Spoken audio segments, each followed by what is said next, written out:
ಚಿಕ್ಕಮಗಳೂರು ಜಿಲ್ಲಾಡಳಿತ, ಜಿಲ್ಲಾ ಕಾನೂನು ಸೇವಾ ಪ್ರಾಧಿಕಾರ, ಜಿಲ್ಲಾ ಪೊಲೀಸ್ ಇಲಾಖೆ ಹಾಗೂ ಶಿಕ್ಷಣ ಇಲಾಖೆಗಳ ಸಹಯೋಗದಲ್ಲಿ ಅಂತಾರಾಷ್ಟ್ರೀಯ ಮಾದಕ ದ್ರವ್ಯ ದುರುಪಯೋಗ ಮತ್ತು ಅಕ್ರಮ ಸಾಗಣೆ ವಿರೋಧಿ ದಿನಾಚರಣೆ ನಡೆಯಿತು.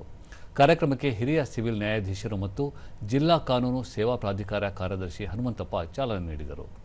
ಪೊಲೀಸ್ ವರಿಷ್ಠಾಧಿಕಾರಿ ಜಿತೇಂದ್ರ ಕುಮಾರ್ ದಯಾಮ ಸೇರಿದಂತೆ ಹಲವು ಗಣ್ಯರು ಉಪಸ್ಥಿತರಿದ್ದರು. ಇದೇ ಸಂದರ್ಭದಲ್ಲಿ ಮಾದಕ ದ್ರವ್ಯ ಅಪಾಯದ ಕುರಿತು ಜಾಥಾ ಕಾರ್ಯಕ್ರಮವನ್ನು ಸಹ ಹಮ್ಮಿಕೊಳ್ಳಲಾಗಿತ್ತು.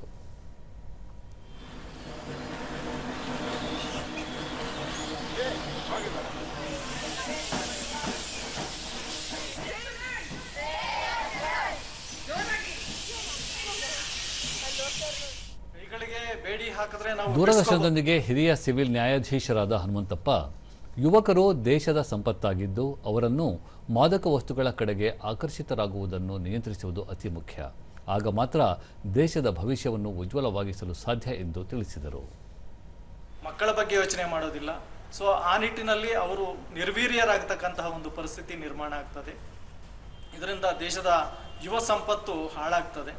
ಆ ನಿಟ್ಟಿನಲ್ಲಿ ಎಲ್ಲ ಜನರಿಗೆ ಅರಿವನ್ನ ಮೂಡಿಸ್ತಕ್ಕಂತಹ ನಿಟ್ಟಿನಲ್ಲಿ ಈ ಕಾರ್ಯಕ್ರಮವನ್ನು ಆಯೋಜನೆ ಮಾಡಿದ್ದೀವಿ. ಜಿತೇಂದ್ರ ಕುಮಾರ್ ದಯಾಮ, ಮಾದಕ ವಸ್ತುಗಳ ಸೇವನೆಯಿಂದ ಹಲವು ದುಷ್ಪರಿಣಾಮಗಳು ಎದುರಾಗುತ್ತವೆ.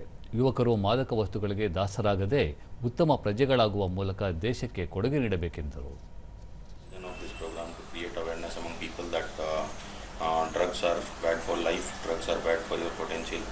So that is our message is loud and clear that say no to drugs and say yes to life.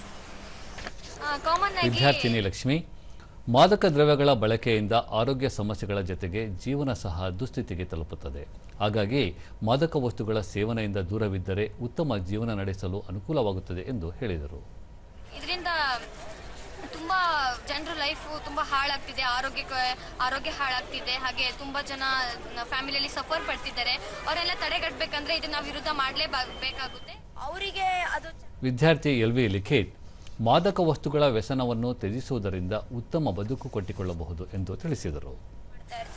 ಈಗ ಅದರಿಂದ ಅವ್ರ ಫ್ಯಾಮಿಲಿ ಅವರಿಗೆ ಭಾರಿ ತೊಂದರೆ ನೋವುಗಳೆಲ್ಲ ಆಗುತ್ತೆ.